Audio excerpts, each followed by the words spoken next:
beetroot cured salmon. It's going to take a couple of days to make, to cure.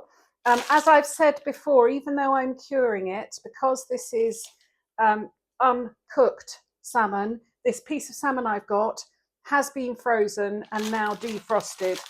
I'm only doing 500 grams, so half a side. You might want to do a whole side, therefore just double the ingredients I'm doing. I have put it in a dish that fits it flat. I have checked it for bones and pulled out any bones that are in there, and it's sitting on some paper that is overlapping because that's what we'll wrap it in. In here, I've got one raw beetroot, medium size, that has been peeled and grated. I've got roughly chopped dill. I would say that's a handful. In here, I've got 50 grams of caster sugar. That's a quarter of a cup. And 50 grams of Maldon sea salt. That's the lovely flaky sea salt. That's also a quarter of a cup. And about half a teaspoon of pepper. That's all going in. Hopefully it'll fit when I spritz it. I'm going to do the zest of half a lime. I'll come back to that. You don't need to see me doing that. Then the last ingredient I'm putting in, which is optional, I'm putting in gin. Gin, actually, the botanicals that are in gin will give this another sort of level of sophistication and depth. And gin goes incredibly well with beetroot. I'm just going to put in like 1 tablespoon. Right, so everything goes in and pulse it a few times until it turns into a nice paste. I should say that the skin is left on because that's going to help hold it in place, help it keep shape.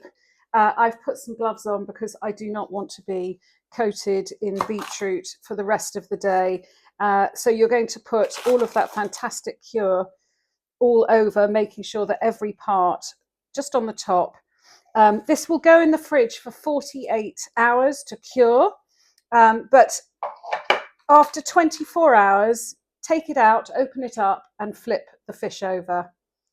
I've got to do my clicker now with dirty hands. I'll see you in 48 hours. Oh no, I won't, because I won't. I'll keep going. You need to see what that I have to wrap it. There we are. It's completely covered. You want to put more cure at the fatter end of the fish because it's the fatter end of the fish. And then we're going to just completely cover it like that.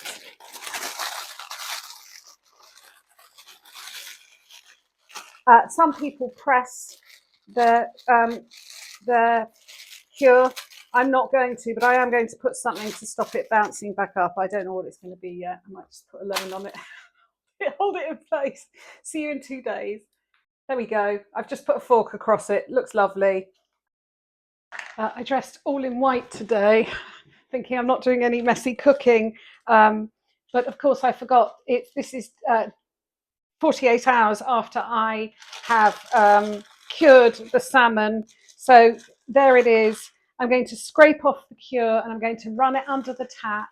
And then pat it dry with some kitchen paper, and then it is actually ready to eat. Here it is, beautiful pink beetroot cured salmon. You can slice it the traditional way, but I like to slice it just straight across like this. I'm going to serve it. I'll do a little film of it. Oh, let's taste it. You can see, so it's still orange on the inside, but pink on the outside. It's just the right side of saltiness. I'm going to serve it with a lightly pickled shaved vegetable salad. Oh my goodness. It's such a sense of achievement when you cure your own salmon. To buy that in the shops would cost an absolute fortune. This is just half a side. So this whole thing, including the cure, That's probably cost £10.50. I should talk about storage. And I hate to say it, this is a time that I am going to use cling film plastic wrap, because I don't have, you can wrap it in that beeswax wrap that I don't have. I've looked at wax paper, but it is not recyclable. And I want it to stay for as fresh as long. This will keep in the fridge for a week. So you're going to wrap it very tightly and then in plastic wrap. I'm sorry. And then store it in an airtight container or one of those sealable plastic bags. Okay, that's me done.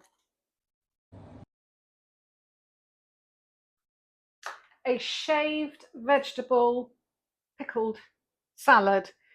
This will be a fantastic accompaniment for the beetroot cured salmon.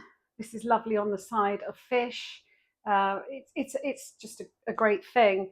So the vegetables that I've got today are cucumber. I've got a fennel. I've taken all of the outer leaves off and trimmed it. I have kept the fronds. I'm going to use that to sprinkle on at the end.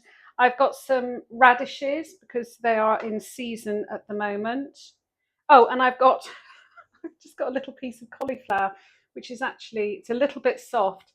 But I've also got here a bowl of iced water because I'm going to put all the vegetables into that bowl, which will make them lovely and crispy. And I will keep that in the fridge until I'm ready to just pull the dish together at the end.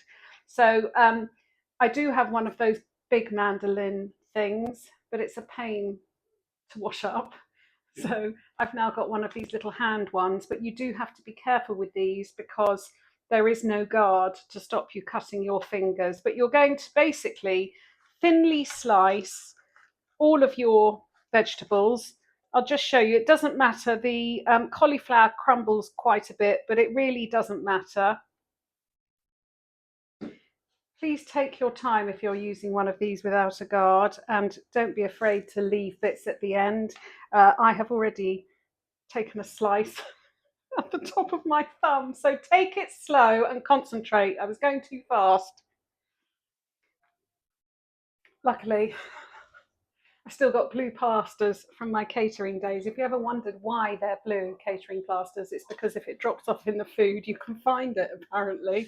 Not that has ever happened to me. So everything is lovely and thinly sliced. I'm just going to put it in the iced water, put it in the fridge, and forget about it.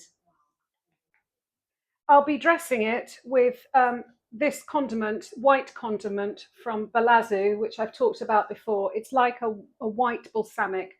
So if you can't get Balazoo, what you want to look out for is a white balsamic. It's a lovely sweet vinegar.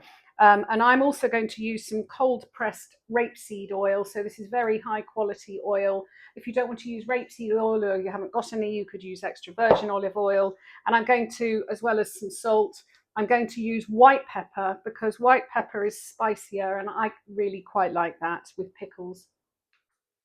Finishing off the shaved salad, I've drained it off. I'm going to mix about I'm going to do 2 teaspoons of oil, whatever you want. I'm using rapeseed oil, as I've said, and 2 teaspoons of the white condiment or white balsamic, a good grinding of white pepper. Give it a quick mix. Tip this over the salad.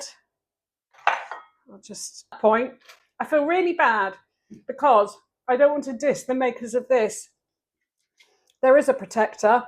I just had taken it off and didn't see it in the drawer, so I could have saved my thumb. Give it a good mix up with clean hands. And here it is, the finished dish. Shaved salad, which is made with vegetables lightly pickled, and the beetroot cured salmon.